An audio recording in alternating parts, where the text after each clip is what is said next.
Yeah, after yesterday's video, I had a lot of good comments, inquiry stuff, and I've been trying to answer a lot of the questions, and I gotta think, well, it might be just easier to do this. And this video is going to be a little more the backstory. I've said a lot of this stuff before, but I'm gonna try to condense it all down here, give the backstory of how things evolved over the years in our family with the farm, and how I ended up with it, how it's actually being handled right now, which causes some of the problems with what I can and can't do. Now, as far as you know, the story I've told, my dad was born in that house. He would have been, I think, 95 this year, actually next month. I'm not exactly sure just when the farm was bought, so like I say, it was within a year or two of that. I know my one aunt, she was born before they moved here, so I don't know. Let's see, she died in 78, so I'm not sure the age difference and stuff, so I'm not, we might be a century farm or something now, I'm not exactly sure, but supposedly my dad was born in that house. But anyway, we've been here for 95 years at least. And this is the original farm here, and it includes from that tree line there to that tree line down there across the road here.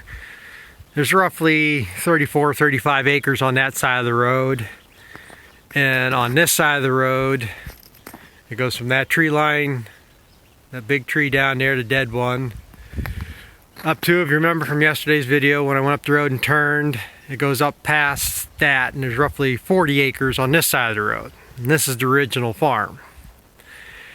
And over the years, my two uncles were the last ones on the deed that owned this. Sometime in the mid-60s, my dad bought the heifer farm over there, and before he got married. And I don't know how things worked out, but after he got married, I'm not sure if he lived there originally, but they started renting the house across the road here, the blue house. And my two aunts and two uncles that were still here moved over to that house sometime right in the early 70s. There was no bathroom in this house. I mean, it was an outhouse and all that. And like I said, I'm not sure the reasons or what, but they eventually moved over to the other house. My dad rented the house across the road. Well, sometime in the early 80s, the landlord defaulted on the taxes. He wasn't paying the taxes, went up for sheriff's sale. My dad wasn't able to buy it at the sheriff's sale. But over the time, the guy that bought it, at this time they were drilling gas wells around here. And the guy that bought it, that's what he bought it for, was to put gas wells. My dad was able to buy it off him, but that guy kept the gas and oil mineral rights.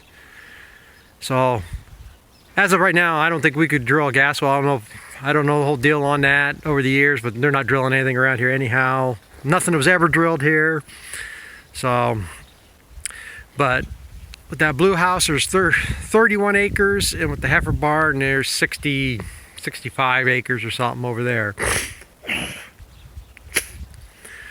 So, my mom and dad owned the blue house and the heifer barn, and my dad and my uncles and aunts at the time that were alive owned this. Well, it was December of 1990. We were sending milk to a cheese plant, and they eliminated this route. They were shutting us off. And at that time, my dad was having some health issues, and I think he was going through depression.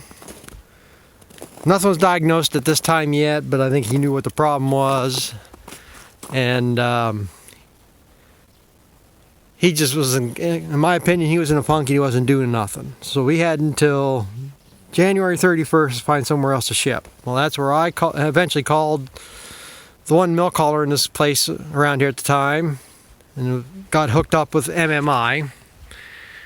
And this is like January 28th or something. And then, my dad, he agreed, we had to do something, and he was willing to, well, he wanted to get stuff out of his name because he was collecting Social Security at the time. So he was to get it out of his name so it wouldn't affect the Social Security and stuff. So the milk check was put in my name. So that's how it started into my name. And that was in February 1st of 1991. So the milk check went into my name. Well, then my one aunt died in December of 92. My dad died in May of 93. So this farm here, the old original farm, was in my two uncles' name. And then my mom had the other properties. And like I say, basically I was paying the bills and handling everything. Over time, the cows and the equipment are mine. And as far as I'm concerned, this barn here is mine. Because this could be torn down and moved, I can sell it or whatever. But anything that has to do with the farming operation is mine. Well, my mom died in 2010, and in the process of selling up this estate, my uncles, they're getting up in years, they were in their 70s, and they wanted to get stuff out of their name, so basically they deeded my brothers and me this property for $1. You know, they had no kids, they had good jobs, they weren't hurting for money. You know, they basically did it to help us in the long run. Because that's the thing. And I think the lawyer screwed up because from my mom's estate, we had to pay inheritance tax. And from mothers to sons, it was 6%, I believe. From uncles to nephews, it was something like 14%. So them deeding us the property at the time, and this is all out while we're settling mom's estate, and we set this all up. It had to be out of their name for a year, or else they could come back and charge the inheritance tax. Now, my one uncle, he just passed here last year. The other uncle's still alive here, so like I said, we didn't have to worry about that. But it was all what we ended up doing under the lawyer's advice, and I'm still 100% sure that's the right way to go, but we set up an LLC. All the property is in the LLC. And me and my three brothers were all equal owners. And we all have the same theory. We don't want to see things sold. We don't want to see things divided up. An LLC is supposed to protect us over in the long run. There's a whole big... how I want to say it, you know, we all have certain terms we have to follow under LLC for our ownership wise and stuff, but we're all equal owners of land, but we're getting different benefits out of it. With that said, that's where part of the problem comes. And we did sell timber here about 4 years ago because there was the ash borer killing the ash trees. So we went at that time and sold what trees, because the lumber companies wouldn't take them once they were dead. So we cut the ash trees that we could cut. We cleaned out some of the soft maple. There was a couple cherry that went, you know, we did that woods, and we eventually got up in this pasture nobody's ever cut for years. And that's the problem though, being the LLC, and we're all equal owners, it's all got to be divided up 4 ways. Same way if I sell any property, it's got to be divided up 4 ways. We all have to agree to it, you know, and this is not, and that's part of the reason why it's an LLC, because I didn't want one of my brothers saying, well, I don't want nothing to do with this place, and I end up having to buy them out. You know, the way it's set up, it's all or nothing. So we either all agree or we don't do nothing. So that's part of the problem on some of this. Now, it's been about since 2015 when I started having problems financially. Cows weren't milking like they should. I'm getting behind on stuff, running up credit cards. So at that time, well, this is probably, I'll be about maybe 4 years ago here now, 3 at least, maybe 4. I did tried to do a consolidation. Went to the bank I deal with, and they wouldn't do nothing. Went to another bank to the south here, county bank. Some guys will know who I'm talking about maybe, but they're a little more ag oriented. Well, I got the same thing both ways. Both of them said the same thing, that my income wasn't enough to afford the payments.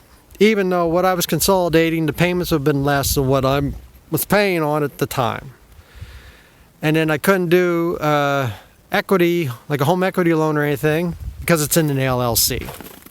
So that screwed me both ways there. Couldn't do nothing. So now, like I say, that was the first thing I did, trying to get ahead of this. And like I say, that's the thing. When you're asset rich but money poor. But that's so far the essence of what I'm at, where I'm at. So like, basically the only thing I can sell right now, do whatever I want, would be the cows and the equipment.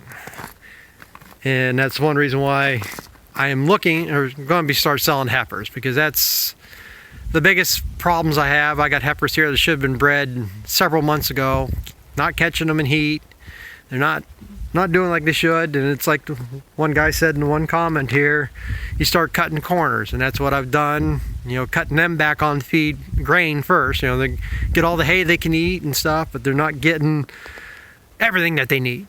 So they're not doing as good as they should. It's taking them longer to get them up to weight, and it's just gotten to the point it's way labor intensive to take care of the heifers, that my best option would be to sell them and buy cows as I need them. You know, feeding a heifer for 2 years, you're putting money into them and getting nothing out of them. You can go buy a cow ready to freshen in 2 weeks, put feed in here, next thing you got milk going in a tank. You know, I kind of hate doing that, but that's kind of the option that it gets to anymore. But yeah, like I say, I'm very limited what I can do with the land. Now, what the LLC does, it does protect me if somebody goes out there hunting and gets hurt. They can only sue the LLC, and that protects me and my assets. But now I'm finding out here from the lawyer, it's not protecting my brothers from me on the bankruptcy either. Because if I default on this, you know, they can come after land. And I don't know what they can, how they can actually handle that, but I don't think they can force us. They can't force us to sell anything. You know, they can only sell what they need. But you know, my brothers might actually end up having to help at this at some point, which is not their problem. They shouldn't have to worry about it. But like I say, it's my own damn fault. I got myself into this. I mean, there is some options here yet. I'm not completely out. I mean, there's some things I'm going to be cutting out here too. I got to make some phone calls, cut things back, and hopefully I can get ahead of it long enough to stay afloat. But what's happening in this country right now, like I say, I've been paying attention right now. You're going to see gas and diesel going up here pretty damn soon, because what's going on at the border with truckers. They shut down the pipeline, and now they've pissed truckers off mandating these vaccines, that you're not going to see fuel being brought in by trucks like they were. So there's going to be more shortages of that. So, but I guess I just share that a little bit. I'm trying to think, there was something else I wanted to mention in them comments. But that was the biggest thing, you know, like I said, I'm not the sole owner of the property. There is, and that's a part of the heifer barn is long and narrow. The only farmable ground is that field next to the house. Anything else would be kind of landlocked to sell for lots or anything. You know, I don't want to sell anything. This is some of the better ground we got. I mean, this is wet, but this is some of the better ground here. It's all creek and thorn trees and hills. I mean, it's all landlocked back there. I mean, there's 16 acres to this side of the road, because the center of the road up here where I went up to the heifer barn yesterday, the center of the road is the dividing line between the townships. So there's 16 acres in another township. That 16 acres would be something we could sell, but that township, you know, land values ain't as much as in this township. You know, 16 acres, you might see 35, 40,000. And then, like I say, I got divided up 4 ways with my brothers. Well, basically 3 ways. My one brother, he's a doctor in Toledo. Like I say, when we sold timber, he wasn't worried about getting his share. He just told us to divide it up between the three of us. So, but still, it's not enough to cover everything that I'm going to need. But I guess I'm going to end this here. I still think there's something else I wanted to mention this one. But this is going to be like a part one. This is more the backstory, how our farm is set up equity-wise, somewhat, and I'm trying not to give too much personal information. And one of the first steps I went to try to get ahead of this, and then I'll make two more parts of this. I'm going to talk about the next thing I did, and I'll talk a little bit about the bankruptcy. So, but I guess we're going to see if the tractor's going to start. It got cold here overnight. I wasn't expecting to get as cold as it did today. So, thanks for watching. I appreciate the comments and the encouragement. And like I say, I haven't given up here yet, but you know, you really think about it in the long run, you got to fight for something. So that's what I plan on trying to do here yet. I don't know how this is going to work out, but something has to change. And that'll be another video I could talk about, some of my theories on why things are what they are. But I guess I'm rambling again. Thanks for watching. We'll catch up to you later.